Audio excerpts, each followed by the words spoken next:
रहमतुल्लाहि व बरकातुहू। अल्हम्दुलिल्लाह नहमदुहु व नस्तईनुहु व नस्तगफिरुहु व नु'मिनु बिही व नतवक्कलु अलैहि व नऊज़ु बिल्लाहि मिन शुरूरि अनफुसिना व मिन सय्यिआति अमालिना। मन यहदिहिल्लाहु फला मुदिल्ल लहु व मन युद्लिलहु फला हादिय लहु। व नशहदु अल्ला इलाहा इल्लल्लाहु वहदहु ला शरीक लहु व नशहदु अन्न सय्यिदना व सनदना व हबीबना व कुर्रत अयुनिना मुहम्मद सल्लल्लाहु तआला अलैहि व अला आलिहि व अस्हाबिहि व बारक व सल्लम तस्लीमन कसीरन कसीरा। अम्मा बाद फ़क़द क़ाल अल्लाहु तबारक व तआला फ़अक़रुन्नाक़त वअतौ अन अम्रि रब्बिहिम व क़ालू या सालिहु इतिना बिमा तइदुना इन कुन्त मिनल मुरसलीन फ़अख़ज़तहुमुर रजफ़तु फ़अस्बहू फ़ी दारिहिम जासिमीन फ़तवल्ला अन्हुम व क़ाल या क़ौमि लक़द अबलग़तुकुम रिसालत रब्बी व नसहतु लकुम वलाकिन ला तुहिब्बूनन नासिहीन। सदक़ल्लाहु मौलानल अज़ीम व सदक़ रसूलुहुन नबियुल करीम व नहनु अला ज़ालिका मिनश शाहिदीन वश्शाकिरीन। अल्हम्दुलिल्लाहि रब्बिल आलमीन।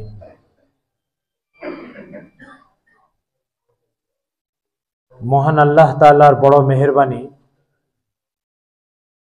যিনি আমাদেরকে সুস্থতা দান করেছেন, আমাদেরকে অক্ষম ও ব্যর্থ করে দেওয়ার সমস্ত ক্ষমতা যোগ্যতা তার থাকা সত্ত্বেও তিনিও করুণা করে আমাদেরকে সুস্থ সবল রেখেছেন, তার হুকুম মানার আগ্রহ তৈরি করেছেন অন্তরের ভিতরে। সে আলোকে আমরা মসজিদে এসে আল্লাহকে সিজদা দেওয়ার তৌফিক পাচ্ছে, এজন্য শুকর আদায় করি আলহামদুলিল্লাহ। মোহতারাম হাজিরিন, পৃথিবীতে 10 দিন যাবৎ চলছে এক প্রলয়ঙ্কারী দাবানল। সংবাদ মাধ্যমে আমরা ছোট সংবাদ মাধ্যমে আমরা বিভিন্নভাবে তার অবস্থা, গতিবিধি, তার ক্ষতির পরিমাণ এগুলো জানতে পেরেছি, জানতেছি। আজকে এ ব্যাপারে 2-4টা কথা হবে, আল্লাহ তাআলা যদি তৌফিক দান করেন। আমরা জানি যে আমেরিকার একটা অঙ্গরাজ্যের নাম হচ্ছে ক্যালিফোর্নিয়া। এটা আটলান্টিক মহাসাগরের একদম তীরে অবস্থিত এই প্রদেশটা, এই রাজ্যটা। এই রাজ্যের একটা আলোচিত শহর হচ্ছে লস অ্যাঞ্জেলাস। বিভিন্ন কারণে পৃথিবীতে এই শহরটার খ্যাতি আছে। একটা বড় খ্যাতি হচ্ছে পৃথিবীর সবচেয়ে বেশি ব্যয়বহুল শহরগুলোর মধ্যে একটা হচ্ছে লস অ্যাঞ্জেলাস। একটা কারণ হচ্ছে পৃথিবীতে সবচেয়ে বড় বড় বাণিজ্যিক প্রতিষ্ঠান যেগুলো, সেগুলোর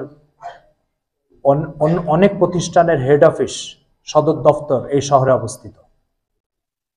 একটা কারণ হচ্ছে এই শহরে পৃথিবীর যত আপনার ফিল্ম স্টাররা, আলোচিত যত ফিল্ম স্টাররা, তারা প্রত্যেকে এই শহরটাকে নিজেদের বসবাসের জন্য বা গন্তব্যের জন্য বেছে থাকে, নির্বাচন করে থাকে। এই শহরের পরিচিতি, ব্যাপক পরিচিতির জন্য এটাও একটা কারণ যে আমেরিকার বড় বড় শিল্পপতিদের একটা বিরাট গোষ্ঠী এই শহরে বসবাস করে। পৃথিবীর সবচেয়ে টিপটপ শহরগুলোর ভিতরে একটা হচ্ছে লস অ্যাঞ্জেলাস। পৃথিবীতে আলোচিত বিলাসবহুল এবং মনোমুগ্ধকর যে শহরগুলোর আবাসন ব্যবস্থা, নগরায়ন, এগুলো মানুষকে মুগ্ধ করে এরকম শহর যে কয়টা আছে, তার ভিতরে একটা শহর হচ্ছে লস অ্যাঞ্জেলাস। মোট কথা পৃথিবীর অনেকগুলি কারণে, আধুনিক জীবনযাত্রা, আধুনিক নগরায়ন ব্যবস্থা, এরপরে সম্পদশালীদের উপস্থিতি, এরপরে আপনার পৃথিবীর নোংরামির সাথে জড়িত যারা তাদের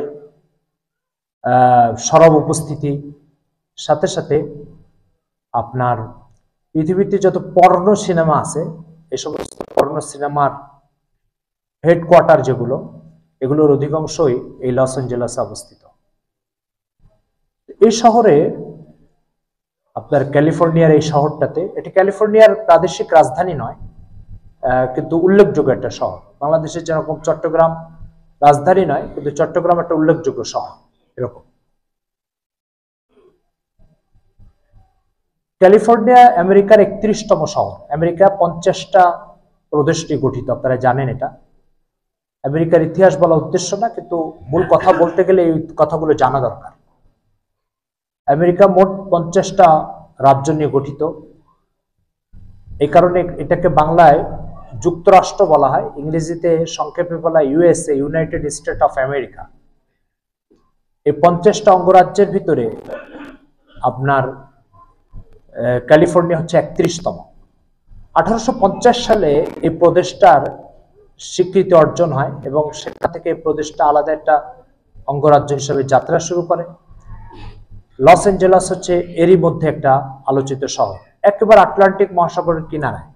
আটলান্টিক মহাসাগরের এই পাশে হচ্ছে আফ্রিকার মরক্কো, ঠিক মরক্কোর ওই পাশে, আটলান্টিক মহাসাগরের ওই পাশে মরক্কো, ওই পাশে হচ্ছে আপনার ক্যালিফোর্নিয়া। আপনারা আমেরিকার ম্যাপে দেখবেন একদম সমুদ্রের কিনারে লম্বা করে একটা প্রদেশ। ওই প্রদেশে গত 7 তারিখে, জানুয়ারির 7 তারিখে একটা ছোট্ট জায়গার থেকে একটা আগুনের যাত্রা শুরু হয়েছে। যাত্রা শুরু হওয়ার পরে আমেরিকা তার যে আত্মবিশ্বাস এবং তার সম্পর্কে মানুষের যে ধারণা, সে ধারণায় মানুষ চিন্তা করেছে যে কয়েক ঘন্টার ভিতরে এই আগুনটা নিয়ন্ত্রণ করে ফেলবে এবং নিভিয়ে দিবে। আজ পর্যন্ত ইউরোপের শক্তিশালী অনেকগুলি দেশ থেকে, জার্মান, স্পেন, এই ধরনের অনেকগুলি দেশ, কানাডা থেকে পুরা অগ্নি নির্বাপনের যে শক্তিশালী টিম, সেটাকে এনেও আজকে 17 তারিখ 10 দিনের মধ্যে সে আগুন নিয়ন্ত্রণে আনতে পারে নাই। ক্যালিফোর্নিয়ার অত্যাধুনিক যেই এই লস অ্যাঞ্জেলেসের যে অত্যাধুনিক আবাসিক এরিয়াটা, সে আবাসিক এরিয়া পুরা জ্বলে ভস্ম হয়ে গেছে। গুগল ম্যাপ থেকে যদি আপনি ওই শহরটার এখন ছবি দেখেন, তো আপনার কাছে মনে হবে কোনো বদ্ধভূমির চিহ্ন বা বদ্ধভূমি হিসাবে মনে হবে আপনার কাছে। ঠিক আমাদের গ্রামগঞ্জে কোনো ঘর পুড়ে যাওয়ার পরে ওই ঘরের সবকিছু যেমন ভস্ম হয়ে যেতে দেখেছেন বা দেখার অভিজ্ঞতা আপনাদের আছে, একদম গুগল ম্যাপ থেকে দেখলে ওই শহরটাকে এরকমই মনে হবে। প্রথমে আমেরিকা ভেবেছিল যে সামান্য কিছু উপায় উপকরণ দিয়ে, আধুনিক আগুন নিভানোর যে আধুনিক প্রযুক্তি ও ব্যবস্থাপনা আছে সেটা দিয়ে এটাকে নিভিয়ে দিব, সমান করে দিব। কিন্তু তার সেই আপনার যেটাকে বলে অতি বেশি মাত্রাতিরিক্ত যেই নিজের উপর আস্থা, সে আস্থাতে শুধু চির ধরেনি, এবং আস্থা শেষ হয়ে গেছে। পুরা ইউরোপ এখন নিরাশ। আজকের সংবাদ মাধ্যমে বলছে যে আমেরিকা এই আগুন নিয়ন্ত্রণ করতে যায় পুরা নিরাশ হয়ে গেছে এবং সম্পূর্ণ নিজেকে ব্যর্থ বলে ঘোষণা দিতে যাচ্ছে যে আমাদের দ্বারা এটা নিয়ন্ত্রণ করা সম্ভব না। গত পরশুদিন সংবাদ মাধ্যমে বের হয়েছে, গত বুধবারে, যে 14,000 অগ্নি নির্বাপক টিম, 14,000 অগ্নি নির্বাপকের আন্তর্জাতিক মানের প্রশিক্ষণ প্রাপ্ত ব্যক্তি, তারাও এই আগুন নিভাতে ব্যর্থ হয়েছে। তারপরে 1,500-এর মতো আপনার ফায়ার সার্ভিস একযোগে কাজ করছে। প্রায় 85টার মতো অত্যাধুনিক হেলিকপ্টার উপর থেকে অনবরত, ক্যালিফোর্নিয়ার পাশেই তো হচ্ছে আটলান্টিক মহাসাগর, তো আটলান্টিক মহাসাগর থেকে হেলিকপ্টার পানি উঠাচ্ছে, ডবল ইঞ্জিন আলা হেলিকপ্টার, দুই পাশে পাখা ঘুরে দেখবেন, ওগুলো পানি উঠাচ্ছে, উঠায় বিস্তীর্ণ আগুনের উপরে সে পানি নিক্ষেপ করছে। কিন্তু প্রতিনিয়ত আগুনের গতি বাড়ছে। এরই মধ্যে আরো সর্বনাশ হচ্ছে, যে একটা টাইমে বাতাসের গতি ছিল ওই এলাকাতে 70 আপনার কি বলে এটাকে 70 কিলোমিটার বেগে, সেটা বাড়তে বাড়তে কখনো 170-এও পৌঁছে গেছে। বাতাসের গতি এত তীব্র, আর এই আগুন ছড়িয়ে পড়ার পিছনে বাতাস অন্যতম একটা কারণ। অগ্নি নির্বাপনের যত অভিজ্ঞতা পৃথিবীর মানুষের আছে, সব অভিজ্ঞতাকে কাজে লাগিয়ে মানুষ ব্যর্থ এবং হাত গুটিয়ে বসে আছে। সাথে সাথে আগুন নির্বাপনের যত অত্যাধুনিক প্রযুক্তি আমেরিকার কাছে আছে, সেগুলো ব্যয় করেও আমেরিকা এখন নিরাশ হয়ে আছে যে আসলে আগুন নিভানো যাবে না। এর পরের চিত্র হচ্ছে যে গত বুধবারের সংবাদ হচ্ছে যে 1 লক্ষ মানুষ ওই বাস্তুচ্যুত হয়েছে এবং ঠিকানাহীন হয়েছে রাস্তা দিয়ে। ঠিক আপনাদের সেই ছবিটা মনে আছে কিনা, গত কয়েক বছর আগে রোহিঙ্গারা যেভাবে বার্মা থেকে লাইন দিয়ে ঘরের শেষ সম্বলটুকু বা এক কাপড় নিয়ে যেভাবে ঘর থেকে বের হয়ে বাংলাদেশের কক্সবাজারের কুতুপালং এরিয়াতে এসে আপনার অস্থায়ী বসবাস শুরু করেছে, ওই লাইনের ছবিটা এখন ক্যালিফোর্নিয়াতে দেখা যাচ্ছে। এর সাথে সংবাদ মাধ্যম ধারণা করছে যে আগামী এই আগুন যদি আরো 1 সপ্তাহ চলতে থাকে, তাহলে পুরা ক্যালিফোর্নিয়া, এই লস অ্যাঞ্জেলাস এবং আশপাশের সমস্ত শহর ধ্বংস হয়ে যাবে এবং এই শহরগুলিতে লক্ষ লক্ষ মানুষকে রাস্তায় জীবনযাপন করতে হবে। আমেরিকা তার যাবতীয় শক্তি সামর্থ্য ব্যয় করে ব্যাপক ত্রাণ তৎপরতার কাজ চালাচ্ছে, কিন্তু প্রয়োজনের তুলনায় সেটা নিতান্ত অপ্রতুল। পাশের রাষ্ট্রগুলোর থেকে সেই ত্রাণ তৎপরতা অব্যাহত রাখার জন্য সহযোগিতা চাচ্ছে, কিন্তু প্রয়োজনের তুলনায় সে সহযোগিতাও পাচ্ছে না। এরপরে যে বিষয় সেটা হচ্ছে যে মানে বাংলা একটা প্রবাদ আছে যে কাটা ঘায়ে লবণের ছিটা।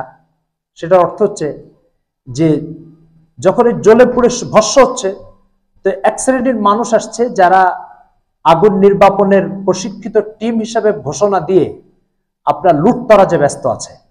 এই বিল্ডিং এ আগুন জ্বলছে, সম্ভাবনা আছে 2 বিল্ডিং পরে 2 ঘন্টা পরে ওখানে আগুন পৌঁছবে। এবার ওই বিল্ডিং এ ঢুকে লুটতরাজ যত যা করার সব করে নিয়ে যাচ্ছে, কিন্তু পরিচয় দিচ্ছে কি? পরিচয় দিচ্ছে হচ্ছে আমরা স্বেচ্ছাসেবী, আগুন নিভানোর স্বেচ্ছাসেবী কর্মী। এই ভয়াবহ অবস্থা যখন বেড়ে গেল, তো তখন লস অ্যাঞ্জেলাসের মিউনিসিপাল ঘোষণা করলো রাত্রেবেলায় কারফিউ, রাত্রে কারফিউ থাকবে, কেউ বাইরে বের হতে পারবে না। কেন? রাত্রেবেলায় লুটতরাজগুলো বেশি হতো বা হচ্ছে। সাথে সাথে অগ্নি নির্বাপনের টিম যারা, তাদেরকে সরকার একটা কার্ড করে দিয়েছে যে কে প্রকৃত সরকার কর্তৃক নির্ধারিত অগ্নি নির্বাপক টিমের সদস্য, আর কে চুরি ডাকাতি আর রাহাজানি করতে এসছে, সেটা যাতে সহজে চিহ্নিত করা যায় সে ব্যবস্থা ইতিমধ্যে সরকার করেছে। এরপরে কাটা ঘায়ের উপরে আরেক সিটা হচ্ছে, আরেক লবণের সিটা হচ্ছে যে সামাজিক যোগাযোগ মাধ্যমে খোদ আমেরিকানরাই আপনার মার্কিন সরকারের জন্য এরকম একটা শাস্তি হওয়া উচিত ছিল, সামাজিক যোগাযোগ মাধ্যমে ব্যাপকভাবে মন্তব্য করছে এবং বলছে তাদের ভাষায় যে ঈশ্বর গাজার প্রতিশোধ নিয়েছে। খোদ আমেরিকানদের বক্তব্য এটা সামাজিক যোগাযোগ মাধ্যমে। এটা তো একটা চিত্র আপনাদের সামনে তুলে ধরলাম আগামী কথাগুলো বলার জন্য কি ভয়াবহতা বিরাজ করছে। একটা সংবাদ মাধ্যমে দেখলাম আরবিতে, আল জাজিরা লিখছে। আল জাজিরা আপনারা জানেন মুসলিম বিশ্বের সবচেয়ে শক্তিশালী সংবাদ মাধ্যম, কাতার ভিত্তিক। আমি কত বছর কাতার সফর করেছিলাম, তো আল জাজিরার অফিসে একটা প্রোগ্রাম সম্ভাবনা ছিল, কিন্তু সেই প্রোগ্রামে আমি শিডিউল দিতে পারি নাই। আপনি অফিসের সামনে দিয়ে 2 একবার যাতায়াতের সুযোগ হয়েছে। তো ওই আল জাজিরার আপনার সংবাদ মাধ্যমে বলছে যে আমেরিকা তার দুর্যোগের ইতিহাসে, আমেরিকার দুর্যোগের যে ইতিহাস আছে সেই ইতিহাসে এত বড় বিপর্যয়কে কখনো মোকাবেলা করেনি। সংবাদ মাধ্যমে এই কথা বলছে।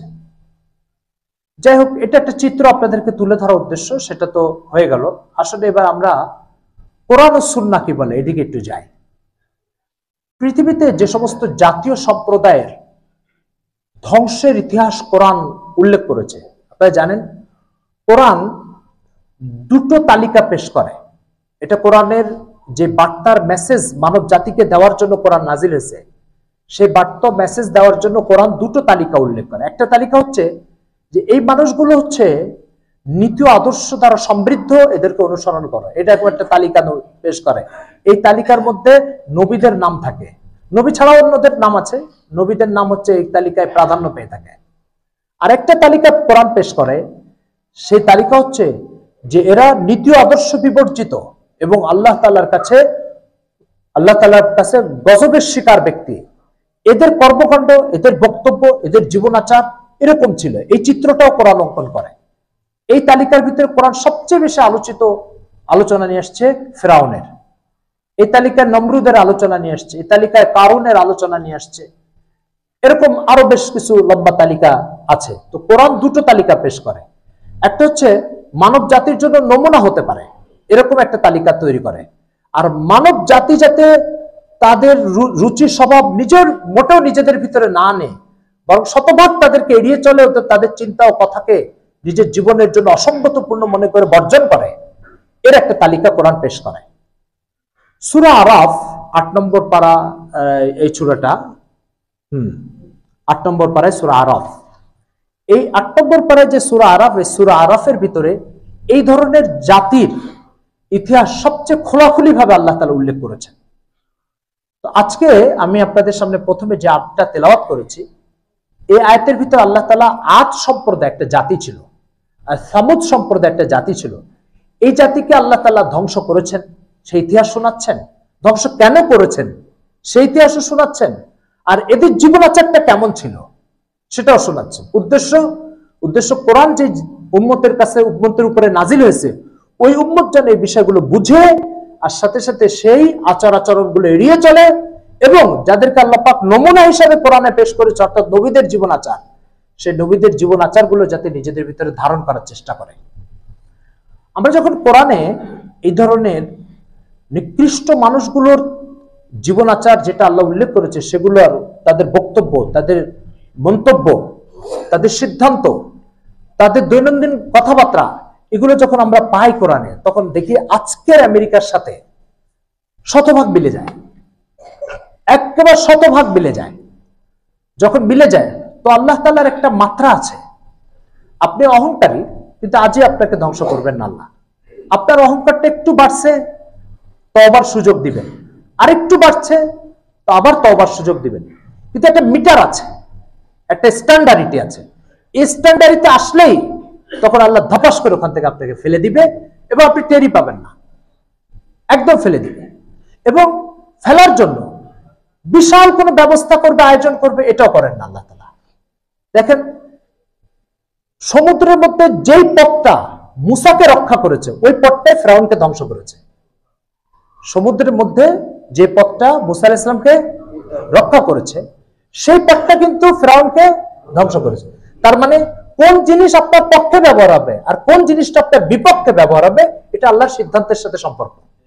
এটা আপনার হাতেও না, আমার হাতেও না।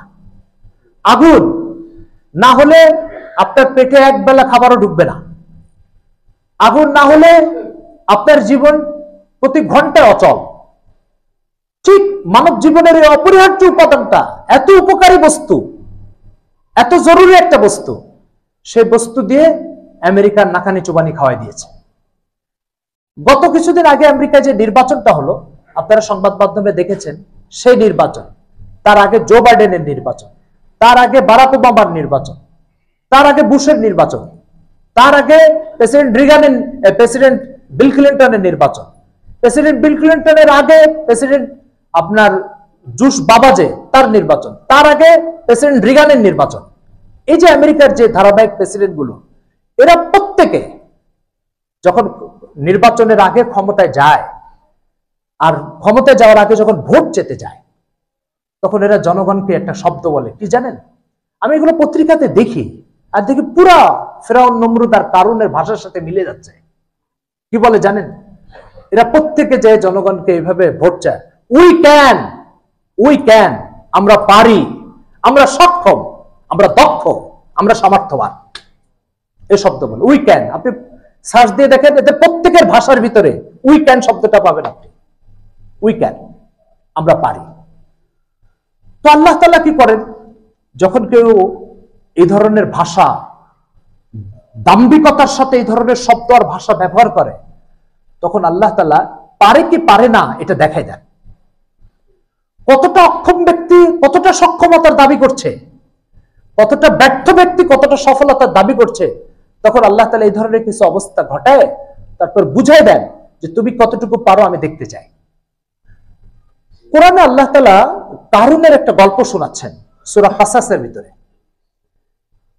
কয়েকটা সূরাতে শুনিয়েছেন, সূরা কাসাসে তার ঘটনা উল্লেখ করেছে।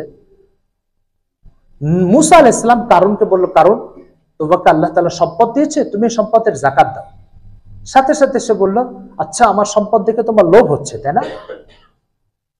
তো মুসা আলাইহিস সালাম বলছে, দেখো, ওয়াতুহুম মিন মালিল্লাহিল্লাযী আতাকুম, যে সম্পদ তোমাকে আল্লাহ পাক দিয়েছে সে সম্পদই তুমি গরিবকে দাও, তোমার উপার্জন দিতে বলছি না, আল্লাহর দেওয়া সম্পদ থেকে দাও। সাথে সাথে কারণ বলল, আরে আমার সম্পদ দেখে তোমার লোভ হচ্ছে। তো ওই যে মুসা আলাইহিস সালাম বলছে, আল্লাহ তোমাকে দিয়েছে এটা, এখান থেকে তুমি দাও। সাথে সাথে সে পাল্টা জবাব দিচ্ছে, সে জবাবটা কোরআনে আল্লাহ কোট করেছেন, ইন্নামা উতিতু আলা ইলমিন, ইন্নামা উতিতু আলা ইলমিন, এটা তো আমার যোগ্যতা দক্ষতার ফলে আমি অর্জন করেছি। এই শব্দগুলো যখন কেউ বলে তখন আল্লাহ তাআলার ক্রোধের মাত্রা অনেক গুণ বেড়ে যায়। আমার সৃষ্টি, আমি দিয়েছি, আমার দেওয়া মেধা দিয়ে উপার্জন হয়েছে, আজকে সে বলে আমি আমার যোগ্যতা দক্ষতা আর মেধা দিয়ে উপার্জন করেছি, তখন আল্লাহ তাআলার গজব নেমে আসে। তো মুসা আলাইহিস সালামকে আল্লাহ তাআলা ওহী পাঠালেন, মুসা আমি জমিনকে আদেশ করেছি, জমিন তাকে গ্রাস করবে, তুমি জমিনকে বলে দিও, জমিনকে আমার নির্দেশ দেওয়া আছে। তো মুসা আলাইহিস সালাম আবার যখন ফিরাউনের কাছে গেলেন, যাওয়ার পরে বললো যাকাত দাও, এই কারণকে বললেন, তো কারণ যাকাত তো দিলই না, উপরন্তু মুসা আলাইহিস সালামের অন্যায়ভাবে চরিত্রহীনতার একটা অভিযোগ দিয়ে মুসা আলাইহিস সালামকে সমাজে আপনার কোণঠাসা করার নোংরা চেষ্টা করলো। তখন মুসা আলাইহিস সালাম আল্লাহ তাআলার আদেশ অনুযায়ী জমিনকে বলল, জমিন কি করলো, ফাখাসাফনা বিহি ওয়া বিদারিহিল আরদ ফামা কানা আল্লাহু লিয়াজলিমাহুম ওয়ালাকিন কানু আনফুসাহুম ইয়াজলিমুন। ফাখাসাফনা বিহি, আমি তাকে জমিনের মধ্যে ধসিয়ে দিয়েছি, জমিন ফাঁকা হয়ে গেছে, ভিতরে কারণ ঢুকে গেছে। ওয়া বিদারিহিল আরদ, এবং তার যত গুদাম টুদাম যা ছিল, সম্পদ রক্ষণাবেক্ষণের যত জায়গা, সবকিছু সহ ধসে গেল। ফামা কানা আল্লাহু লিয়াজলিমাহুম, এটা আল্লাহ তাআলা তার উপরে কোনো জুলুম করেননি, ওয়ালাকিন কানু আনফুসাহুম ইয়াজলিমুন, সে নিজের দক্ষতা বলে অর্জন করেছে। এই দাবি যখন করেছে তখন আমাকে প্রমাণ করার সিদ্ধান্ত নিতে হবে যে আসলে সে অর্জন করেছে না আমি তাকে দিয়েছি। ধ্বংস করে আমি দেখাতে চাই যে যদি সে কামাই করতে তাহলে তো সে রক্ষাও করতে পারত, যেহেতু রক্ষা করতে পারে নাই সেহেতু সে কামাইও করে নাই, যিনি ধ্বংস করতে পেরেছেন তিনিই এটা দান করেছেন। তো ভাষা, এদের শব্দ ইন্নামা উতিতু আলা ইলমিন। আপনারা জানেন গত 1.5 বছর আগে জুলাই মাসে 2023-এর জুলাইতে যখন হামাসের সাথে ইসরায়েলের যুদ্ধ শুরু হলো, যুদ্ধ শুরু হলে আমেরিকা ইসরায়েলকে এই যাবৎকাল, ইসরায়েল 1948 সালে ইসরায়েল তার স্বাধীনতার ঘোষণা দেয়, 1948 সাল থেকে এ পর্যন্ত অর্থাৎ প্রায় 100 বছর, এই 100 বছরের ভিতরে ইসরায়েলের সাথে আরবদের প্রায় 3টা বড় বড় যুদ্ধ হয়েছে। ছোটখাটো যুদ্ধ তো লেগেই থাকে, বড় বড় যুদ্ধ হয়েছে 3টা। এই 3টা যুদ্ধের ভিতরে সবচেয়ে বেশি হামাসকে, এই ইসরায়েলকে আগ্নেয়াস্ত্র দিয়ে সহযোগিতা করেছে আমেরিকা হচ্ছে এই যে গত 2023-এর জুলাইতে। যখন সহযোগিতা করছে তখন আমেরিকার সমরবিদরা, সেনাবাহিনীর লোকজন ঘোষণা দিয়েছিল মাত্র কয়েক ঘন্টার ভিতরে হামাসকে শেষ করে দিব, মাত্র কয়েক ঘন্টার ভিতরে। আমাদের প্রযুক্তি, আমাদের উন্নত সমর কৌশল, এগুলো হামাসকে মিটে দিতে মাত্র কয়েক মিনিট টাইম লাগবে। তো আপনি দেখেন ঠিক এই কথাটা কারণের কথার সাথে দারুণভাবে মিলে যায়। কারণ কি করেছিল, মুসা আলাইহিস সালামকে মাত্র কিছু টাইমের মধ্যে শেষ করে দিতে চেয়েছিল। পরে পরে আল্লাহ তাআলা দেখাই দিলেন, না মুসা জিন্দা আছে, তুমি শেষ হয়ে গেছো। এরপর আপনি দেখেন ফেরাউনের ভাষা কোরআনে আসছে। ফেরাউন বলছে ইন্নামা উতিতু আলা ইলমি আলাইসা লি মুলকু মিসর, মিশরের বাদশাহী তো আমার হাতের মধ্যে। ওয়াহাদিল আনহার তাজরি মিন তাহতি, আর এই নীল নদ আমার সিংহাসনের নিচ দিয়ে প্রবাহিত হয়। এই কথা যখন বলল, তো নীল নদের স্রষ্টা আল্লাহ তাআলা, আর এই বাদশাহী তাকে আল্লাহ পাক দান করেছেন। কোরআন আল্লাহ জায়গায় জায়গায় বলছেন তু ইউতিল মুলকা মান তাশা, যাকে ইচ্ছা তাকে তিনি ক্ষমতা দেন। ওয়া তানজিউল মুলকা মিম্মান তাশা, আর যাকে ইচ্ছা তার থেকে ক্ষমতা ছিনিয়ে নেন। তো ক্ষমতা আল্লাহ দেন, আল্লাহ ছিনিয়ে নেন। সে বলছে আলাইসা লি মুলকু মিসর, এই মিসরের বাদশাহ আমার। যখন এটা হয়ে গেল, তো আল্লাহ বলছে আমি বাদশাহ থাকা অবস্থায় তোমাকে লাঞ্ছিত করে মারবো, এই বাদশাহ থাকা অবস্থায়। তারপরে আল্লাহ তাআলা তাকে সেই পানির মধ্যে, যে পানি দিয়ে সে গর্ব করত, এই নীল নদ আমার সিংহাসনের নিচ দিয়ে প্রবাহিত হয়, ওই গর্বের জিনিসটা দিয়ে তাকে শেষ করেছে। এই জন্য আমেরিকা যে প্রযুক্তি দিয়ে গর্ব করছে, আমেরিকার পতন এই প্রযুক্তির মধ্যেই হবে। এই যে ভয়াবহ আগুন, বিশ্বের একটা পরাশক্তি আজকে যেটা নিয়ন্ত্রণ করতে ব্যর্থতার পরিচয় দিয়েছে এবং ব্যর্থতা স্বীকার করেছে। স্বীকার করার অর্থ কি? স্বীকার করার অর্থ হচ্ছে ঠিক পিছনের জালিমদেরকে আল্লাহ তাআলা পতন নিশ্চিত করে যেমন দেখিয়ে দিয়েছেন যে সে কতটা অক্ষম, তোমরা দেখো। ঠিক আজকে আমেরিকাকে আল্লাহ তাআলা দেখাই দিয়েছে বিশ্ববাসীকে, তোমরা যাকে সুপার পাওয়ার বলো, তার সমস্ত প্রযুক্তি, পরিকল্পনা সবকিছুকে আমি ব্যর্থ করে প্রমাণ করেছি সে সুপার পাওয়ার না, সুপার পাওয়ার তার উপরে আরেকজন আছে, তার উপরে আরেকজন সুপার পাওয়ার আছে। সেই সুপার পাওয়ারকে ইমানের মাধ্যমে অনুসরণ করো, ইমানের মাধ্যমে অনুসন্ধান করো, সেই সুপার পাওয়ারকে উপলব্ধি করার চেষ্টা করো, যে সুপার পাওয়ার তোমাদের দেমাগের ভিতরে বসে থাকা সুপার পাওয়ারকে অকার্যকর করে দিয়েছে।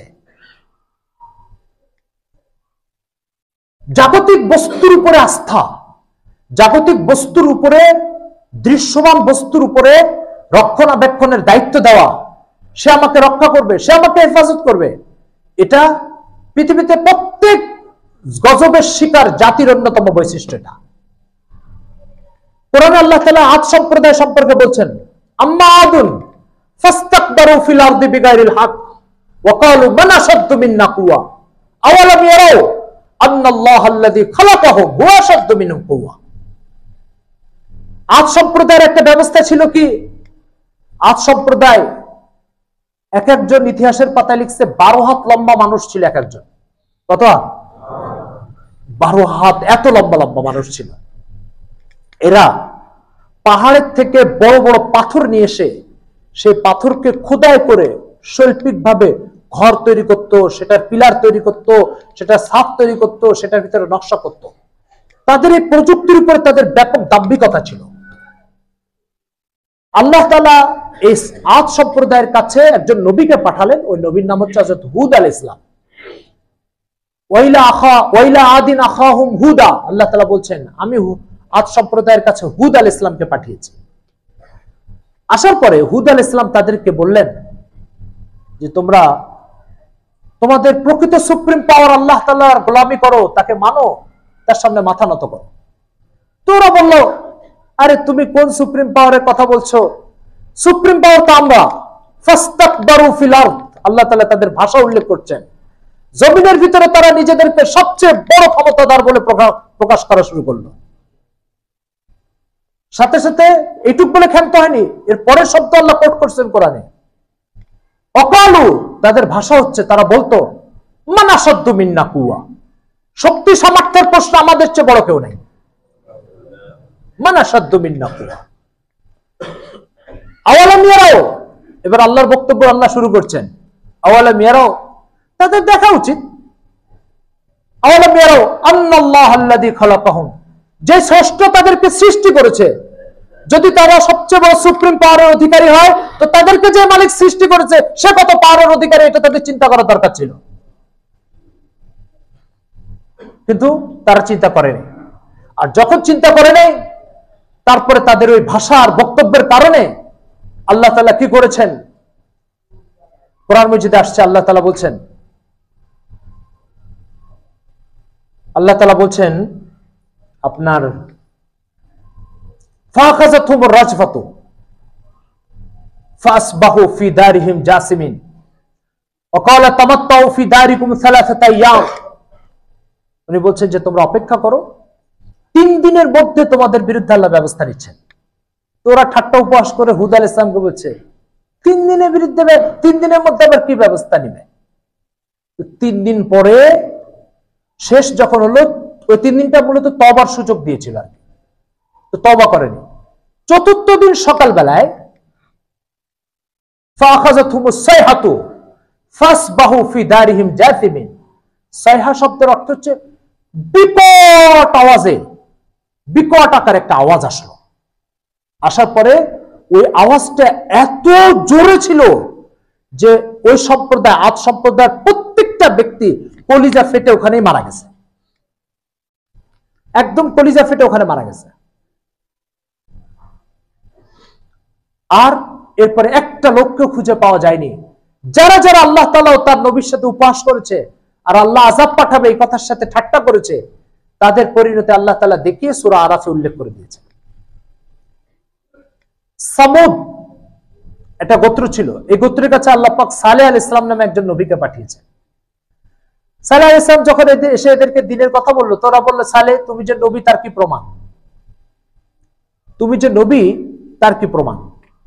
তো বলছে তোমরা কি প্রমাণ দেখতে চাও? তো সাথে সাথে বললো এই পাথরটার থেকে যদি একটা উটের বাচ্চা বের করে দিতে পারো তাহলে তোমাকে বিশ্বাস করবো। আল্লাহ তাআলা বললেন যে যদি আমি বের করে দিই এরপরে যদি ঈমান না নিয়ে আসে তাহলে কিন্তু এদের খেল খতম হয়ে যাবে। এই কথা বলার পরে ওই পাথর থেকে আল্লাহ পাকের হুকুমে একটা উটের বাচ্চা বের হলো।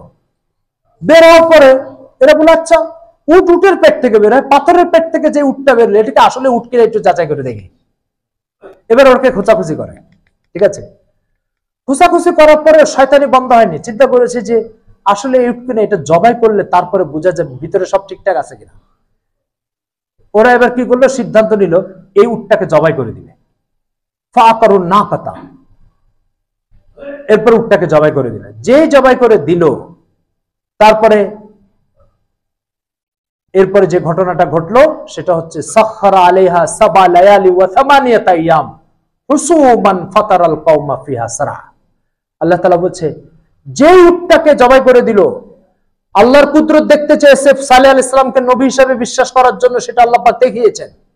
তারপর ঈমান আনে নাই, এরপর আবার উটটি না এটা যাচাই করতে গেছে, তারপর আবার সেটাকে জবাই করে দিয়েছে। আল্লাহ বলছে ওয়ালা তামাসসুহা বিসু, খবরদার উটকে স্পর্শ করবে না, এটা বাস্তব উট, নবী বলেছে বাস্তব উট, এটা উট, এটাকে স্পর্শ করবে না। ওরা স্পর্শ করলো, খোঁচাখুচি করলো, অবশেষে জবাই করে দিল। এরপরে সাখখারা আলাইহা সাবা লায়ালি ওয়া সামানিয়াতা আইয়াম, নন স্টপ 500 কিলোমিটার বেগে 7 দিন 8 রাত একাধারে তুফান প্রবাহিত হলো।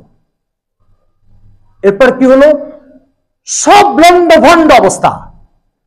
আল্লাহ তাআলা তাদের অবস্থা বলছেন কান্নাহা জাযু নাখলিল খাবিয়া, হে রাসূল আপনি যদি ওখানে থাকতেন তাহলে আপনি ওদেরকে কি অবস্থায় দেখতেন জানেন? আজাজু নাখলিন খাবিয়া, আজ মানে খেজুরের কাণ্ড, খেজুরের গাছ, নাখল মানে খেজুর, খেজুরের গাছ গোড়া থেকে উপড়ে পড়লে যেভাবে ধবাস করে মাটির উপরে পড়ে যায়, যদি আপনি সেখানে থাকতেন তো প্রত্যেকটা সামুদ সম্প্রদায়ের লোককে আপনি এইভাবে মাটির উপরে পড়া অবস্থায় দেখতেন। 7 দিন আর 8 রাতের এই তুফানে তাদের এই অবস্থা আমি ঘটিয়ে দিয়েছি। তারপর আমি বলে দিয়েছি আমার সাথে দাম্ভিকতা দেখানো, আমার সৃষ্টি হয়ে আমার স্রষ্টার সাথে বেঈমানি করার কি পরিণতি, আর অহংকারের কি পরিণতি, আর আল্লাহ পাঠানো নবীদের সাথে বদমাশির কি ফলাফল, এটা তাদেরকে আমি দেখিয়ে দিয়েছি। আমি কোরআনের একটা আয়াত পড়ে তর্জমা করে আপনারা শুনুন কি বলছে আল্লাহ তাআলা। ফাকারুন নাকাতা, তারা ওই উটটাকে জবাই করলো। ওয়া তাওয়ান আমরি রাব্বিহিম, তাদের রবের পক্ষ থেকে যে আদেশ আসলো সে আদেশের সাথে বেঈমানি করলো। ওয়াকালু, তারা বলল ইয়া সালিহাতুনা বিমা তাইদুনা, এই সালেহ তুমি না বলছো 3 দিনের মধ্যে আযাব আসবে, তো কই সেই আযাবটা এনে দেখাও দেখি। ইন কুনতা মিনাল মুরসালিন, তুমি তো নবী না, তো তুমি যা বলবা সেটা তো হবে, তো ঠিক আছে দেখি তুমি ঘটাও দেখি 3 দিনের মধ্যে আযাব। ফাআখাযাতহুমুর রাসবাতু রাজফাতু ফাসবাহু ফি দারিহিম জাথিমিন, তারপরে তাদেরকে ওই তুফানটা চলে আসলো, রাজপাতুর শব্দের অর্থ হচ্ছে একটা ভূমিকম্প হয়েছিল, ঠিক আছে, ওই ভূমিকম্প এসে আর ওই তুফান এসে এদেরকে শেষ করে দিলে। একটা জিনিস ভুল হয়েছে, সেটা হচ্ছে আমি আদ সম্প্রদায়কে বলেছিলাম বিকট আওয়াজে মারা গেছে, না, ওদের উপরে তুফান চালু হয়েছে। আর সামুদ সম্প্রদায়ের বিকট আওয়াজে কলিজা ফেটে মারা গেছে। দুই জাতির জন্য দুই শাস্তি। কোরআনের একটা আয়াতে আল্লাহ তাআলা বলছেন, ওয়ালিল্লাহি জুনুদুস সামাওয়াতি ওয়াল আরদ, আসমান ও জমিনের ভিতরে প্রত্যেকটা বস্তু হচ্ছে আল্লাহ তাআলার সৈন্য, যার বিরুদ্ধে ইচ্ছা তার বিরুদ্ধে সৈন্যকে তিনি ব্যবহার করেন। তো আজকের আমেরিকার বিরুদ্ধে আল্লাহ পাক আগুনকে সৈন্য হিসেবে ব্যবহার করেছেন। ওরা আগ্নেয়াস্ত্র দিয়ে গাজাকে শেষ করেছে, আল্লাহ পাক ডাইরেক্ট আগুন দিয়ে শেষ করে দিয়েছে। তো এই জন্য মোহতারাম হাজরিন, যে শিক্ষাটা নেওয়া দরকার আমাদের জন্য, আল্লাহ তাআলা বলছে ফাকসুসিল কাসাস লাআল্লাহুম ইয়াতাফাক্কারুন। এই সমস্ত গল্পগুলো আমি আপনাকে কোরআনে শুনিয়েছি, আপনি এগুলো আপনার সাহাবীদের সামনে বয়ান করেন, লাআল্লাহুম ইয়াতাফাক্কারুন, যাতে তারা এগুলো শুনে বুঝে চিন্তাশীল হতে পারে আর আল্লাহ তাআলার সাথে এই ধরনের দাম্ভিকতা দেখানো বন্ধ করে দেয়। তো এই জন্য মোহতারাম হাজরিন, কোরআনের এই বার্তাগুলো আমাদেরকে আল্লাহ পাক যে দিচ্ছেন, এর একমাত্র লক্ষ্য হচ্ছে আমরা আমাদেরকে পরিবর্তন করি, আল্লাহ তাআলার ক্ষমতার সামনে মাথা নত করি। দুটো জিনিস আল্লাহ তাআলা কখনোই মেনে নেন না। আপনার দিলের ভিতরে আল্লাহ ছাড়া অন্য কারোর বড়ত্ব, এটাও আল্লাহ এই বিষয়ে আপোষহীন। আপনার দিলের ভিতরে আপনার কোনো বড়ত্ব, এটাকে আরো জঘন্য মনে করেন। এই জন্য দাম্ভিকতা, দাপট দেখানো, আমি এটার অধিকারী ওটার অধিকারী, পৃথিবীতে অতীতে কাউকে আল্লাহ পাক এই দোষে দোষী হলে ছাড়েন নাই, আপনাকে ছাড়বেন না, কাউকে ছাড়েন নাই। দিলের ভিতরে আল্লাহ ছাড়া হোক সেটা 5 মিনিটের জন্য অন্য কারোর বড়ত্ব আল্লাহ তাআলা মেনে নেন না, কারোর বড়ত্ব মেনে নেন না। তো আজকের সুপার পাওয়ার আমেরিকাকে নাকানি চুপানি খেয়ে খাওয়ায়, নাকে খত দেওয়ায় আল্লাহ তাআলা প্রমাণ করলেন যে আসল সুপার পাওয়ার কে? আসল সুপার পাওয়ার আল্লাহ। এই জন্য দেখেন হাদিস শরীফে কি কঠিন কথা আসছে। একজন লোক নামাজ পড়তে যাবে, তো আল্লাহ রাসূল তাকে বলছেন, কোরআনের আয়াত, লা তাকরাবুস সালাত ওয়া আনতুম সুকারা, দেখো নামাজ পড়তে যাচ্ছ, উন্মাদ অবস্থায় যাবে না, মাতাল অবস্থায় নামাজের কাছে যাবে না। হাত্তা তাকুলু হাত্তা তাআলামু মা তাকুলু, তুমি কি বলছো এটা উপলব্ধি করতে পারলে নামাজে যাবা, নতুবা যাবা না।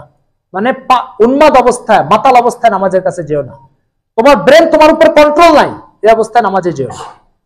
আরেক হাদিস আসছে, আল্লাহ রাসূল বলছেন যে লা ইয়াতিস সালাতা ওয়া হুয়া হাকিনুন, পেশাব পায়খানাকে দমন করে নামাজ পড়বা না। পেশাব পায়খানার জরুরত দেখা দিছে, যাও টয়লেট সেরে এসে, ইস্তিনজা সেরে এসে তারপরে নামাজ পড়া। আরেক হাদিসে আসছে ইযা কুদ্দিমাল ইযা জাআকুমুল আশা ওয়াল ইশাউ ফাকাদ্দিমুল আশা, যখন এশার নামাজ আর খানা দুটো একত্রে চলে আসে, তো আগে খানা খেয়ে নাও, তারপরে এশার নামাজ পড়তে যাবা। কেন এই কথা বলছে রাসূল সাল্লাল্লাহু আলাইহি ওয়াসাল্লাম? এর কারণ হচ্ছে নামাজ 10 মিনিটের একটা কাজ, ওই 10 মিনিটে আল্লাহ ছাড়া বাথরুমের চাপের দিকে মনোযোগ চলে যাবে, ক্ষুধার কারণে খাবারের দিকে মনোযোগ চলে যাবে, মাতালের কারণে দিলের ভিতরে আল্লাহর বড়ত্ব উপলব্ধি হবে না, উপস্থিত হবে না। এই 10 মিনিটে আল্লাহ ছাড়া অন্য কিছুর উপস্থিতি অন্তরের ভিতরে আল্লাহ পাক মেনে নিচ্ছেন না। তাহলে সারা জীবনের আপনার জীবনের উপরে আল্লাহ ছাড়া অন্য কারোর শ্রেষ্ঠত্ব, বড়ত্ব, মর্যাদা স্থাপিত হবে, এটা আল্লাহ কেন মেনে নেবেন? কেন মেনে নেবেন? এই জন্য মোহতারাম হাজরিন, আল্লাহ এই ব্যাপারে আপোষহীন। এই জন্য আমরা আমাদের জীবনকে সংশোধন করি আর এই মালিকের সামনে মাথা নত করি, যে মালিক আমেরিকাকে শেষ করে দিয়েছে তার মাথা নত করেছে। আপনার মাথাকে নিচু করার ক্ষমতা আল্লাহ পাকের আছে না নাই? আছে। তো যেহেতু আপনার মাথা নত করার ক্ষমতা আছে, আপনাকে আজকে নিঃস্ব করে দেওয়ার ক্ষমতা আছে, আবার আজকে আপনাকে শীর্ষে নিয়ে যাওয়ার ক্ষমতাও আছে। প্রত্যেক জিরোকে হিরো আর হিরোকে জিরো করার ক্ষমতা একমাত্র আল্লাহ তাআলা। স্পষ্ট কোরআনের ঘোষণা, আল্লাহ তাআলা বলছেন তুতিল মুলকা মান তাশা, যাকে ইচ্ছা আপনি তাকে বাদশাহী দেন, ওয়া তানজিউল মুলকা মিম্মান তাশা, যার থেকে ইচ্ছা ছিনিয়ে নেন বাদশাহী, ওয়া তুইজ্জু মান তাশা, যাকে চড়ের ইজ্জত দিয়ে দেন, ওয়া তুযিল্লু মান তাশা, যাকে ইচ্ছা অপদস্থতার গর্তে নিক্ষেপ করেন। ঠিক আছে, এই কথাগুলো যারা স্বীকার করে তাদেরকে যে জিনিস আল্লাহ দেন ওটা আল্লাহ পাক হেফাজত করেন, সংরক্ষণ করেন। যারা স্বীকার করে না, ছিনিয়ে নিয়ে প্রমাণ করেন যে তুমি যদি অর্জন করো তাহলে রক্ষা করার ক্ষমতাও তোমার ছিল, যেহেতু তুমি রক্ষা করতে পারো না তাহলে তুমি অর্জন করতে পারো না। ইউসুফ আলাইহিস সালাম আল্লাহর একজন প্রিয় নবী, সেও ফেরাউনের মতো এই মিশরের বাদশাহী তার হাতে আল্লাহ পাক দান করেছিলেন। যেদিন তিনি বাদশাহী পেয়েছেন তার প্রথম দিন তার বক্তব্য কোরআনে আল্লাহ উল্লেখ করছেন। এক জালিম তো বলেছে আলাইসা লি মুলকু